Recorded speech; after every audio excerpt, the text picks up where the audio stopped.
मेरे प्यारे विद्यार्थियों नमस्कार। आपका कक्षा 9 में हिंदी विषय में स्वागत है। आज मैं आपको छायावादी लेखिका व कवित्री महादेवी वर्मा का गिल्लू नामक पाठ का द्वितीय खंड पढ़ाने जा रही हूँ।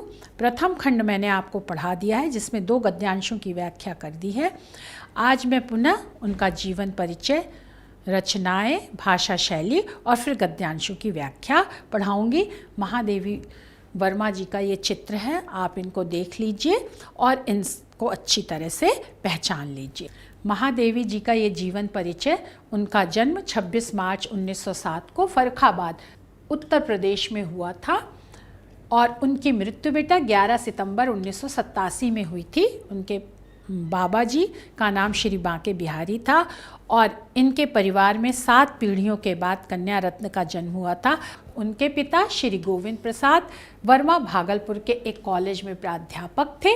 माता का नाम हेमरानी देवी था और हेमरानी देवी बड़ी ही धर्मपरायण, धार्मिक प्रवृत्ति की, कर्मनिष्ठ और भावुक महिला थी। महादेवी वर्मा के मानस बंधुओं में सुमित्रा नंदन पंत एवं निराला का नाम लिया जा सकता है, जो उनके सहोदर भाई नहीं थे लेकिन मन से उन्होंने अपना भाई मान रखा था, श्री सूर्यकांत त्रिपाठी निराला जी को और श्री सुमित्रा नंदन पंत को। पूरे जीवन भर ये इन दोनों को भाई के रूप में राखी बांधती रहीं और निराला जी से इनका कुछ अपनापन ज़्यादा ही था। घर में ही रह कर के इन्होंने संस्कृत, अंग्रेजी, संगीत तथा चित्रकला की शिक्षा प्राप्त की थी। महादेवी वर्मा की प्रारंभिक शिक्षा इंदौर मिशन स्कूल से प्रारंभ हुई थी और इनका बाल विवाह हो गया था, इस कारण इनकी शिक्षा में कुछ बाधा आई, लेकिन फिर इन्होंने अपनी पढ़ाई शुरू की और 1919 में क्रॉसफेट कॉलेज इलाहाबाद में, जिसे प्रयागराज कहते हैं, प्रवेश लिया और कॉलेज के छात्रावास में ही रहने लगी। महादेवी वर्मा ने 8वीं कक्षा में 1921 में प्रांत भर में प्रथम स्थान प्राप्त किया था। महादेवी वर्मा जब 7 वर्ष की थी तभी से उन्होंने कविता करना प्रारंभ कर दिया था और 1925 में जब उन्होंने मैट्रिक की परीक्षा उत्तीर्ण की तो वे एक सफल कवित्री के रूप में प्रसिद्ध हो चुकी थी। विभिन्न पत्र पत्रिकाओं में इनकी कविताओं का प्रकाशन होने लगा था। सुभद्रा कुमारी चौहान, जो उस समय की प्रसिद्ध कवित्री थी, उससे इनकी दोस्ती थी और 1932 में जब उन्होंने इलाहाबाद विश्वविद्यालय से संस्कृत में एमए किया तब तक उनके 2 कविता संग्रह निहार तथा रश्मि प्रकाशित हो चुके थे, छप गए थे और महादेवी जी को यामा कृति के लिए 1982 में ज्ञानपीठ पुरस्कार भी दिया गया था। महादेवी जी को विरह की गायिका के रूप में आधुनिक मीरा भी कहा जाता है। ज्ञानपीठ पुरस्कार, जैसा कि हमने आपको बताया है कि भारतीय ज्ञानपीठ न्यास द्वारा 1965 ईस्वी में स्थापित किया गया है। भारतीय संविधान की 8वीं अनुसूची में जो 22 भाषाएं दी गई हैं उनमें से प्रतिवर्ष किसी एक भाषा के लिए यह पुरस्कार दिया जाता है। यामा कृति के लिए 1982 में महादेवी वर्मा को यह ज्ञानपीठ पुरस्कार दिया गया था। यामा कृति में इनकी सर्वश्रेष्ठ कविताओं का संकलन है, तो उसी के लिए इन्हें यह ज्ञानपीठ पुरस्कार प्राप्त हुआ था। आशा है उनके जीवन परिचय से आप परिचित हो गए होंगे और अब हम उनकी महादेवी वर्मा की रचनाओं पर आते हैं। इनका प्रारंभ कवित्री के रूप में हुआ था, लेकिन ये एक श्रेष्ठ गद्य लेखिका भी थी और गद्य की विभिन्न विधाओं में इन्होंने अपनी रचनाएं प्रस्तुत करी हैं। निबंध संग्रह हैं जो श्रृंखला की कड़ियां हैं, साहित्यकार की आस्था तथा अन्य निबंध है, छड़दा है, अबला है और सबला। ललित निबंध का श्रेष्ठ उदाहरण वो छड़दा है। फिर उन्होंने संस्मरण और रेखा चित्र भी लिखे हैं। अतीत के चलचित्र हैं, स्मृति की रेखाएं हैं, मेरा परिवार है, पथ के साथी हैं और इनके रेखा चित्रों में चित्रात्मकता और भावात्मकता के गुण विद्यमान हैं। इन्होंने चांद पत्रिका का संपादन भी किया था, जो अपने नारीवादी चिंतन के कारण ही चांद पत्रिका सर्वश्रेष्ठ स्त्रीवादी पत्रिका के रूप में हम सबके सामने आई। और आलोचना भी इन्होंने लिखी, जो इनके काव्य संकलन थे उसमें यामा, दीपशिखा की भूमिकाएं तथा हिंदी का विवेचनात्मक गद्य आदि आलोचनात्मक ग्रंथ हैं। काव्य रचनाएं बेटा निहार, रश्मि, नीरजा, सानगीत, यामा, दीपशिखा आदि इनकी काव्य रचनाएं हैं। भाषा शैली, महादेवी जी की भाषा अत्यंत उत्कृष्ट श्रेष्ठ थी, समर्थ थी, हर तरह के भावों को प्रकट करने के योग्य थी, शक्तिशाली थी, शुद्ध साहित्यिक खड़ी बोली थी और इसमें इन्होंने संस्कृत के तत्सम शब्दों का भी प्रयोग किया है, इसलिए इनकी भाषा को संस्कृतनिष्ठ खड़ी बोली भी कहा जाता है। इन्होंने उर्दू और अंग्रेजी भाषा के शब्दों को भी अपने साहित्य में स्थान दिया है। यथा स्थान, उचित स्थानों पर इन्होंने मुहावरों का भी प्रयोग किया है और इस तरह से अपनी भाषा को जीवंत और सजीव बनाया है। महादेवी जी यथार्थवादी गद्य लेखिका थी। इनकी रचनाओं में चित्रोपम वर्णनात्मक शैली, विवेचनात्मक शैली, भावात्मक शैली, व्यंग्यात्मक शैली, अलंकारिक शैली, सुक्ति शैली, उद्धरण शैली आदि भी द्रष्टव्य है, दिखाई देती है। जैसा कि हमने बताया, शैली एक पद्धति होती है, एक प्रकार होता है, एक तरीका होता है, जिसके माध्यम से साहित्यकार अपनी विषय वस्तु व कथ्य को व्यवस्थित करता है और क्रमबद्ध करता है। और इनकी गद्य शैली की जो विशेषताएं वह है बौद्धिकता है, बुद्धि प्रधान है, साथ ही साथ उसमें संवेदनशीलता भी है, इसलिए उसमें काव्यात्मकता के भी गुण पाए जाते हैं। भावात्मक है, भावों से परिपूर्ण है, मार्मिकता है, हृदय को स्पर्श करने की, छूने की क्षमता रखती है और व्यंग्यात्मकता भी दिखाई देती है, साक्ष भी है और व्यंग भी है। और इनकी भाषा का श्रेष्ठ उदाहरण इनकी रचना मेरा परिवार में दिखाई देता है। मेरा परिवार में से ही गिल्लू नामक पाठ लिया गया है। अब बेटा हम रेखा चित्र किसे कहते हैं यह भी आपको बता देते हैं। हिंदी साहित्य कोश में रेखा चित्र की परिभाषा इस प्रकार है: रेखा चित्र किसी व्यक्ति, वस्तु, घटना या भाव का कम से कम शब्दों में मर्म स्पर्शी, भावपूर्ण एवं सजीव अंकन है, मतलब चित्रण है। रेखा चित्र में एक ही वस्तु का वर्णन किया जाता है, कम से कम शब्दों में किया जाता है, वो भाव प्रधान होता है और आपको प्रभावित करने की उसमें क्षमता होती है और इस तरह से शब्द रूपी रेखाओं का उसमें अंकन होता है, मतलब चित्रण किया जाता है। और रेखा चित्र एक आधुनिकतम गद्य विधा है। जैसे गद्य की अन्य विधाएं नाटक है, कहानी है, उपन्यास है, ये बहुत पुराने समय से चली आ रही हैं, लेकिन रेखा चित्र एक आधुनिकतम गद्य विधा है और इस पर चित्रकला का प्रभाव भी स्पष्ट रूप से दिखाई देता है। गद्यकार शब्दों के माध्यम से एक प्रकार का चित्र सा प्रस्तुत कर देता है। तो रेखा चित्र किसे कहते हैं ये इससे आप परिचित हो गए होंगे। अब कवित्री व लेखिका श्रीमती महादेवी वर्मा द्वारा रचित मेरा परिवार नामक रेखा चित्र संग्रह से गिल्लू नामक पाठ से उद्धृत किया गया है। गिल्लू रचना में महादेवी जी ने गिलहरी जैसे अति सामान्य प्राणी की प्रत्येक छोटी सी छोटी चेष्टाओं का अत्यंत सुंदर व हृदय स्पर्शी, मन को छू लेने वाला चित्रण किया है। इसमें उन्होंने एक कोमल, गिलहरी मुलायम होती है, कोमल होती है, देख के ही आपको लगता है, तो और लघु प्राण होती है, एक छोटी सी सुंदर सा जीव होती है, तो उसी का गिलहरी का मानवीय संवेदना तथा ममता के आधार पर चित्रण किया है। इस प्रस्तुति में आत्मीयता, ममता तथा स्नेहशील भावों का समन्वय है। इन भावों से इस रचना को बांधा गया है और वर्णनात्मक शैली पर आधारित इस रचना में उन्होंने अत्यंत सरल, सहज व अत्यधिक मनोरम कोमलकांत साहित्यिक खड़ी बोली का प्रयोग किया है। इस पाठ में मुख्यतः वर्णनात्मक शैली अपनाई गई है और जो खड़ी बोली है कोमलकांत शब्दों से युक्त साहित्यिक खड़ी बोली है। अब हम गद्यांश की बच्चों व्याख्या पर आते हैं। 2 गद्यांश की व्याख्या हम प्रथम खंड में पढ़ा चुके हैं। अब हम ये तीसरे गद्यांश की व्याख्या आपको पढ़ा रहे हैं इस द्वितीय खंड में। जैसा कि हमने पहले भी बताया कि हम संदर्भ लिखते हैं, फिर प्रसंग लिखते हैं, फिर गद्यांश को पढ़ते हैं, उसकी व्याख्या करते हैं और फिर उसमें अंत में हम विशेष लिखते हैं।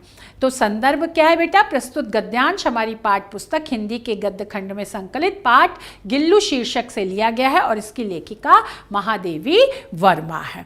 तो इसमें हमने रचना का नाम और रचनाकार का नाम बताया। फिर प्रसंग में बेटा गद्यांश की जो मुख्य बात होती है उसको 1-2 पंक्तियों में हम भूमिका के रूप में बता देते हैं, वह प्रसंग कहलाता है। तो प्रस्तुत गद्यांश में लेखिका ने लघुगात जीव को नाम देने, उसके सुंदर क्रियाकलापों व पारस्परिक प्रेम का आकर्षक वर्णन किया है।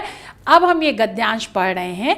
3-4 मास में उसके स्निग्ध रोए, झब्बेदार पूंछ और चंचल चमकीली आंखें सबको विस्मित करने लगी। हमने उसकी जातिवाचक संज्ञा को व्यक्तिवाचक का रूप दे दिया और इस प्रकार हम उसे गिल्लू कहकर बुलाने लगे। प्रस्तुत पंक्तियों में लेखिका यह कहने जा रही है 4-5 महीने की होने पर उसके जो रोए थे वो बिल्कुल चिकने हो गए और पूंछ में खूब सारे रोए आ गए, जिससे उसकी पूंछ जो है वो झब्बेदार एकदम गुच्छेदार लगने लगी और बाल सुलभ उत्सुकता के कारण उसकी जो चमकीली चमकीली आंखें थी वो क्या होने लगी, चंचल हो गई, अस्थिर होने लगी, है ना। वो अपनी चंचल आंखों से इधर उधर देखती थी और ये उसकी यह सुंदरता देख करके हम सबको बहुत आश्चर्य होने लगा कि किस तरह से हम इस को बचा करके लाए थे, किस तरह से इसके घाव थे, लेकिन आज 3-4 महीने बाद वही गिलहरी कितनी सुंदर लगने लगी है। अब हमने उसकी जातिवाचक संज्ञा को व्यक्तिवाचक रूप दे दिया। अब यहाँ लेखिका ये कहना चाह रही है कि वह एक गिलहरी थी, लेकिन अब वो हमारी हो गई, तो समूह से उसने हटा करके लेखिका ने उन्होंने उसको अपना बना लिया और फिर उसको क्या कर दिया, उसको एक नाम दे दिया और वह गिल्लू कहलाने लगा। और सभी घर के परिवार के सदस्य उसको गिल्लू गिल्लू कह करके पुकारने लगे और इस तरह से वह अपने को गिल्लू समझने लगा। जब गिल्लू कहकर पुकारा जाता था तो वह परिवार के सदस्यों के पास आ जाता था। लेखिका यहाँ पर यह कहना चाहती है और फिर लेखिका आगे यह बता रही है कि कैसे गिल्लू के लिए एक रहने का उन्होंने स्थान बना दिया। जैसे गिलहरी कोमल होती है और उसके रोए मुलायम होते हैं, तो वैसे ही उन्होंने फूल की एक डलिया, फूल भी मुलायम होते हैं, सुंदर होते हैं, आकर्षक होते हैं, वैसे ही गिल्लू भी सुंदर थी, उसके रोए बहुत मुलायम थे। तो उसी फूल रखने की एक हल्की सी डलिया में, टोकरी में रुई बिछा करके और उसे तार से खिड़की पर लेखिका ने लटका दिया। और लेखिका बता रही है वही 2 वर्ष गिल्लू का घर रहा कि उस डलिया को वह स्वयं हिलाकर अपने घर में झूलता और अपनी कांच की मनको सी आंखों से कमरे के भीतर और खिड़की से बाहर न जाने क्या देखता समझता रहता था। अब लेखिका गिल्लू के आश्वस्त हो जाने का और उसकी प्रसन्नता का वर्णन कर रही है कि कैसे वह अपने घर में झूला झूलने का आनंद भी लेता था और धीरे धीरे उसकी जिज्ञासा और उसकी उत्सुकता बढ़ रही थी। उसका पता इससे लगता था कि वह आंखों को कभी कमरे के भीतर केंद्रित करता था और कभी कभी खिड़की के बाहर वो केंद्रित करता था और अंदर और बाहर ना जाने बाल सुलभ जिज्ञासा के कारण वह क्या क्या देखता रहता था और समझता रहता था, परंतु उसकी समझदारी और कार्यकलाप पर सबको आश्चर्य होता था। लेखिका कह रही थी यह तो हमें दिखाई तो देता था कि वह सब तरफ अपनी निगाहें डालता रहता है, और लेकिन जब वो जो कार्य करता था उससे उसकी समझदारी सबके सामने आती थी और उसकी समझदारी को देख करके सबको अत्यधिक आश्चर्य होता था। और उसकी समझदारी का उदाहरण लेखिका दे रही है, बता रही है, जब मैं लिखने बैठती तब अपनी ओर मेरा ध्यान आकर्षित करने की उसे इतनी तीव्र इच्छा होती थी कि उसने एक अच्छा उपाय खोज निकाला। वह मेरे पैर तक आकर सर से पर्दे पर चढ़ जाता और फिर उसी तेजी से उतरता। अब लेखिका उसकी बुद्धिमत्ता का एक उदाहरण दे रही है कि जैसे बच्चे सबका ध्यान अपनी ओर आकर्षित करते हैं, वैसे ही यह गिल्लू भी हम सबका ध्यान अपनी ओर आकर्षित करने के लिए यह क्रिया करता था। जब लेखिका अपने लेखन में ध्यान मग्न हो जाती थी तो उसे अच्छा नहीं लगता था कि लेखिका उसकी तरफ ध्यान नहीं दे रही है, तो लेखिका का ध्यान अपनी तरफ खींचने के लिए उसके अपने मन में बहुत एक तेजी से एक भाव उत्पन्न होता था और फिर उसके लिए उसने एक बहुत सुंदर उपाय भी ढूंढ लिया था। लेखिका कह रही है वह मेरे पैर तक आकर सर से पर्दे पर चढ़ जाता और फिर उसी तेजी से उतर जाता था, और जब वो चढ़ता और उतरता होगा इतनी तेजी से तो सर सर की आवाज़ होती होगी अवश्य ही, तो लेखिका का ध्यान लेखन से भंग होता होगा और वह गिल्लू की तरफ अपना ध्यान केंद्रित करती होगी और उसकी इस बाल सुलभ क्रियाओं और चेष्टाओं से प्रसन्न हो जाती थी और इस तरह गुल्लू भी खुश हो जाता था कि उसने लेखिका का ध्यान अपनी ओर खींच लिया। तो यही उसकी बुद्धिमत्ता और समझदारी थी और इसी को देख करके सब आश्चर्यचकित हो जाते थे। उसी की ओर लेखिका ने हम सबका भी ध्यान आकर्षित किया है। और फिर लेखिका आगे ये कह रही, उसका यह दौड़ने का क्रम तब तक चलता जब तक कि मैं उसे पकड़ने के लिए ना उठती। अब लेखिका ये बता रही है कि अंततोगत्वा वह गिल्लू को उठाने के लिए उठ जाती थी अपनी जगह से, और जब तक उसको पकड़ नहीं लेती थी, अपनी गोद में नहीं ले लेती थी, तब तक गिल्लू पर्दे के ऊपर चढ़ता और उतरता ही रहता था। और फिर लेखिका बता रही है, कभी मैं गिल्लू को पकड़कर एक लंबे लिफाफे में इस प्रकार रख देती कि उसके अगले 2 पंजे और सिर के अतिरिक्त सारा लघुगात लिफाफे के भीतर बंद रहता। इस अद्भुत स्थिति में कभी कभी घंटों मेज पर दीवार के सहारे खड़ा रहकर वह अपनी चमकीली आंखों से मेरा कार्यकलाप देखा करता।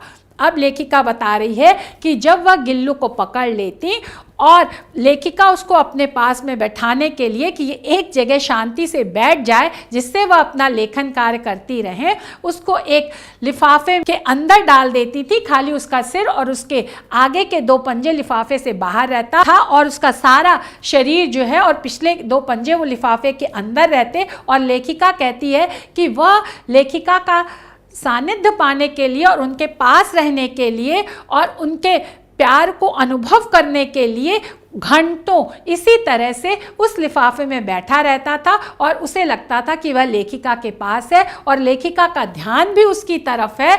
और ये भी उसकी बुद्धिमत्ता का परिचायक था कि कैसे वह लेखिका के स्नेह को प्राप्त कर लेता था और लेखिका का ध्यान अपनी तरफ खींच लेता था और अपनी चमकीली आंखों से वह लेखिका का सारा कार्यकलाप देखता रहता था कि लेखिका क्या क्या कर रही है।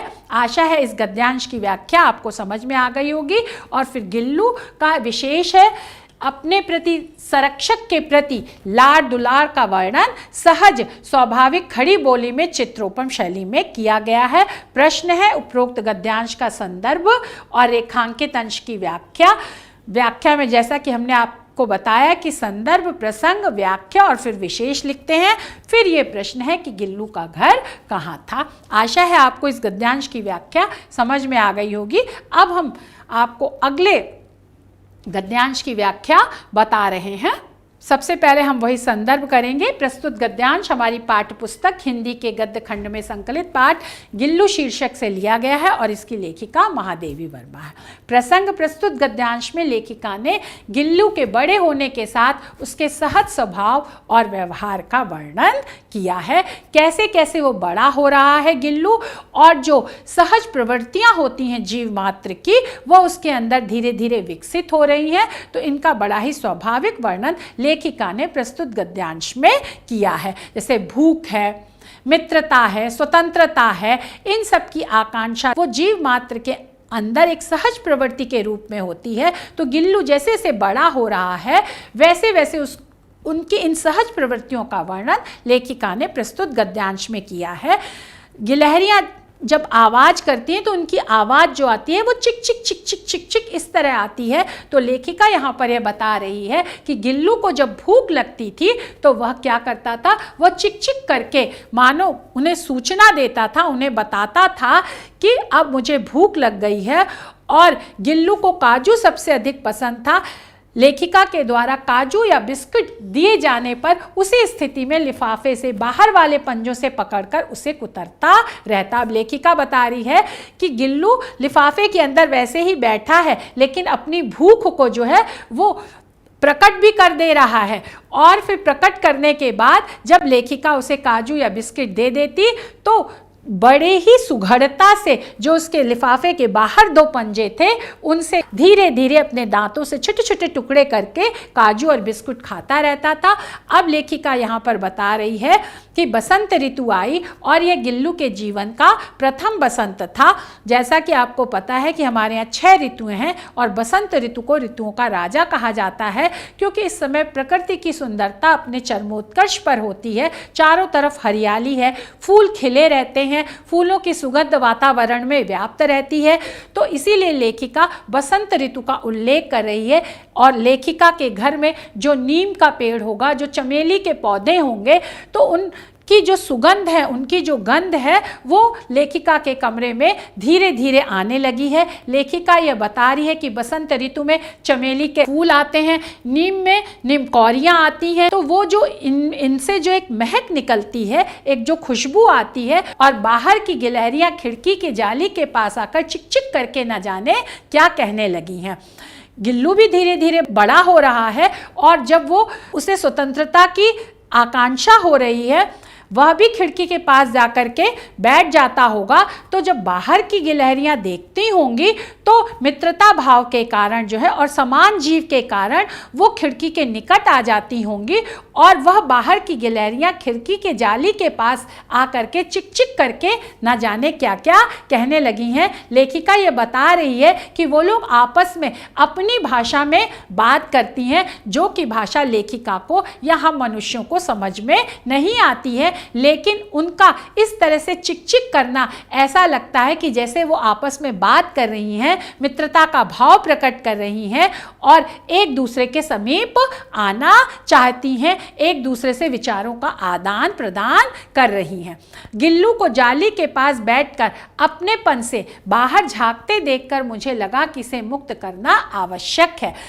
गिल्लू जब जाली के पास बैठा तो लेखिका को यह समझ में आ गया कि यह भी अपने समान जीवों के पास जाना चाहता है, तो अब हमें इसे स्वतंत्र कर देना ज़रूरी है। और इसलिए लेखिका ने कीले निकालकर जाली का एक कोना खोल दिया और इस मार्ग से गिल्लू ने बाहर जाने पर सचमुच ही मुक्ति की सांस ली। अब लेखिका ने उसको स्वतंत्र करने का उपाय ढूंढ निकाला और अपने कमरे में जो एक खिड़की थी उसमें जो जाली लगी थी उस जाली के एक कोने को काट दिया, जिससे गिल्लू बड़े आसानी से बाहर चला जाता और अपने मित्रों के साथ अपना समय व्यतीत करता।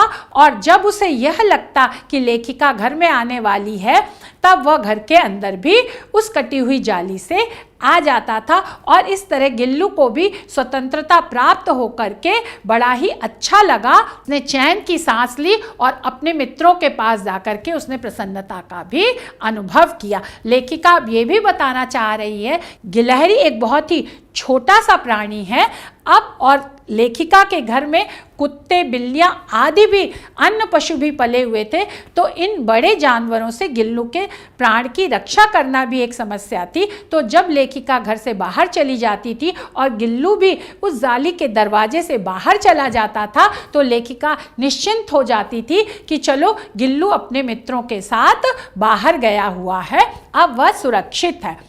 आवश्यक कागज पत्रों के कारण मेरे बाहर जाने पर कमरा बंद ही रहता है। मेरे कॉलेज से लौटने पर जैसे ही कमरा खोला गया और मैंने भीतर पैर रखा, वैसे ही गिल्लू अपनी जाली के द्वार से भीतर आकर मेरे पैर से सिर और सिर से पैर तक दौड़ने लगा। तब से यह नित्य का क्रम हो गया, तब से यह रोज का यह उसका एक दैनिक चर्या बन गई कि जब लेखिका घर से बाहर जाती तो वह भी बाहर चला जाता और जब लेखिका घर में कदम रखती तो वह भी घर में आ जाता और लेखिका के प्रति अपना प्यार प्रदर्शित करता था, जो कि उसका वही पुराना प्रेम प्रकट करने का तरीका था कि गिल्लू मेरे पैर से सिर और सिर से पैर तक दौड़ने लगता और इस तरह लेखिका के प्रति अपना प्रेम भी प्रदर्शित करता। और इससे उसकी बुद्धिमत्ता और समझदारी का भी पता चलता है कि जैसे उसे समय का ज्ञान हो कि लेखिका जैसे ही घर में आती है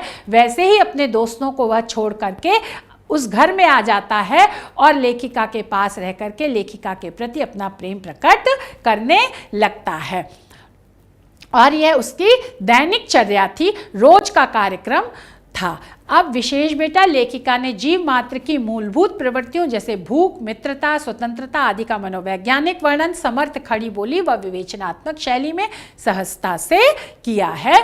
बड़े स्वाभाविक रूप में यह वर्णन किया है। अब प्रश्न है, उपरोक्त गद्यांश का संदर्भ लिखिए, रेखांकित अंश की व्याख्या कीजिए और गिल्लू को खाने में क्या दिया जाता है। अब हम इसके तीसरे गद्यांश की व्याख्या पर आते हैं।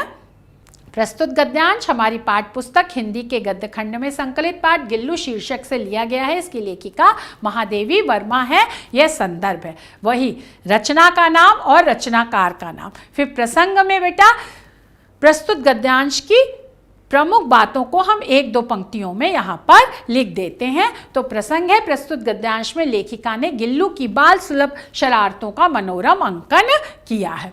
गद्यांश अब मैं पढ़ रही हूँ। मेरे कमरे से बाहर जाने पर गिल्लू भी खिड़की की खुली जाली की राह बाहर चला जाता और दिन भर गिलहरियों के झुंड का नेता बना हर डाल पर उछलता कूदता रहता और ठीक 4 बजे वह खिड़की से भीतर आकर अपने झूले में झूलने लगता। लेखिका अब ये बता रही है कि जैसे ही लेखिका कमरे से बाहर जाती, गिल्लू को पता चल जाता कि अब लेखिका के घर से बाहर जाने का समय हो गया है, तो गिल्लू भी वही खिड़की की खुली जाली की राह बाहर चला जाता था। जो उसके लिए बाहर जाने का रास्ता बना दिया गया था, उससे वह बाहर निकल जाता और दिन भर, पूरे दिन भर गिलहरियों का जो समूह था उसका नेता बन करके हर डाल पर उछलता कूदता रहता, जो गिलहरियों की एक स्वाभाविक आदत है। इस तरह से वह अपने मित्रों के साथ सुखपूर्वक पूरा दिन व्यतीत करता और वह नेता बना, क्योंकि वो समझदार था, बुद्धिमान था, इंसानों के साथ रहता था। प्यार जितना उसको मिल रहा था, उस प्यार ने उसके अंदर आत्मविश्वास भी पैदा कर दिया था। इसलिए लेखिका कह रही है कि वह गिलहरियों के समूह का नेता बन करके दिन भर उछलता कूदता और फिर 4 बजे जैसे ही लेखिका के घर आने का समय होता, जो कि 4 बजे था, वैसे ही वो खिड़की से भीतर आ जाता, अंदर आ जाता और अपने घर रूपी झूले में झूलने लगता। और यहाँ भी एक तरह से झूल करके वह लेखिका के घर आने पर अपनी खुशी प्रकट करता था। और मुझे चौंकाने की इच्छा उसमें न जाने कब और कैसे उत्पन्न हो गई थी। कभी फूलदान के फूलों में छिप जाता, कभी पर्दे की चुन्नट में और कभी सोन जूही की पत्तियों में। अब लेखिका कह रही है कि अपनी बुद्धिमत्ता के कारण ही और अपने प्रेम के कारण ही लेखिका को चौंका देता था और यह उसमें आदत कब आ गई लेखिका समझ नहीं पाई। लेकिन लेखिका को चौंकाने के लिए वह कहाँ कहाँ छुप जाता था, इसका वर्णन लेखिका ने किया है कि फूलों में छिप जाता था, फूलदान के फूलों में छिप जाता, कभी पर्दे की चुन्नट में छुप जाता था और कभी सोन जूही की पत्तियों में। अब लेखिका ये बता रही है कि मेरे पास बहुत से पशु पक्षी हैं और उनका मुझसे लगाव भी कम नहीं है, परंतु उनमें से किसी को मेरे साथ मेरी थाली में खाने की हिम्मत हुई है ऐसा मुझे स्मरण नहीं आता। लेखिका को पशु पक्षियों को पालने का शौक था, इसलिए लेखिका बता रही है कि उसके पास बहुत सारे पशु पक्षी हैं, जैसा कि उसने उल्लेख भी किया है कि कुत्ते हैं, बिल्ली हैं और ये गिल्लू को तो पाल ही रखा है और उन सब से लेखिका का कोई प्रेम भी कम नहीं है। परंतु किसी भी पशु पक्षी की इतनी हिम्मत नहीं होती, इतना साहस नहीं हुआ था कि वह लेखिका के साथ लेखिका की थाली में खाए, ऐसा लेखिका को याद नहीं आ रहा है। परंतु गिल्लू इसमें भी अपवाद था, असामान्य था। गिल्लू इनमें अपवाद था। मैं जैसे ही खाने के कमरे में पहुंचती, वह खिड़की से निकलकर आंगन की दीवार, बरामदा पार करके मेज पर पहुंच जाता और मेरी थाली में बैठ जाना चाहता। अब लेखिका ये बता रही है कि जैसे ही गिल्लू को पता चलता कि लेखिका खाने जा रही है, तो वह खाने के कमरे में इतने खिड़की से निकलता, आंगन की दीवार, बरामदा पार करके, इन सब चीज़ों को पार करता हुआ वह जो है लेखिका की मेज़ पर पहुंच जाता, खाने की मेज़ पर, और उन्हीं की थाली में ही बैठ जाना चाहता था। लेकिन बड़ी कठिनाई से लेखिका ने उसे थाली के पास बैठना सिखाया। वह लेखिका की थाली में से बड़े ही सौम्य तरीके से एक एक चावल उठाता था, खाता था और इस तरह लेखिका के साथ रह करके और लेखिका के प्रति अपने प्रेम को प्रकट करता रहता था। लेखिका यह भी बता रही कि जैसे ज़्यादा प्यार में बच्चे ज़िद्दी हो जाते हैं, वैसे ही उसका जो प्रिय भोजन काजू था, अगर वह उसे प्राप्त नहीं होता था तो वह अन्य खाने की चीज़ें या तो लेता ही नहीं था और या वह अपने घर रूपी झूले से नीचे फेंक देता था। आशा है बच्चों आपको इस गद्यांश की व्याख्या समझ में आ गई होगी। और अब हम विशेष पर आते हैं। लेखिका द्वारा गिल्लू को अनुशासित बनाने व उसकी स्नेहपूर्ण जिद्द का सरल सहज भाषा व आत्मपरक शैली में वर्णन किया गया है। प्रश्न है बेटा, उपरोक्त गद्यांश का संदर्भ लिखिए, रेखांकित अंश की व्याख्या कीजिए और गिल्लू कहाँ कहाँ छिप जाता था। अब हम आगे बच्चों शिक्षा व संदेश पर आते हैं। वही है शिक्षा और संदेश प्रस्तुत कृति उनके पशु पक्षी प्रेम व मानवीय संवेदनाओं को उद्घाटित करती है, जिसके माध्यम से महादेवी जी उपेक्षित प्राणियों के प्रति सहानुभूति रखने एवं ममता का भाव जगाने में सफल हुई। सर्वभूत हिते रता, सभी प्राणियों की भलाई करने में लगे रहना ही मनुष्य मात्र का सर्वोच्च आदर्श व लक्ष्य होना चाहिए। हमारे धर्म ग्रंथों में भी कहा गया है कि इस पृथ्वी तल पर जीव दया के समान अन्य कोई धर्म नहीं है। और गोस्वामी तुलसीदास जी ने भी अपने श्री रामचरितमानस में लिखा है, दया धर्म का मूल है, पाप मूल अभिमान। आशा है आपको तीनों गद्यांशों की व्याख्या अच्छे से समझ में आ गई होगी, और आपको अगर कोई समस्या हो तो पूछ लीजिएगा। धन्यवाद, नमस्ते।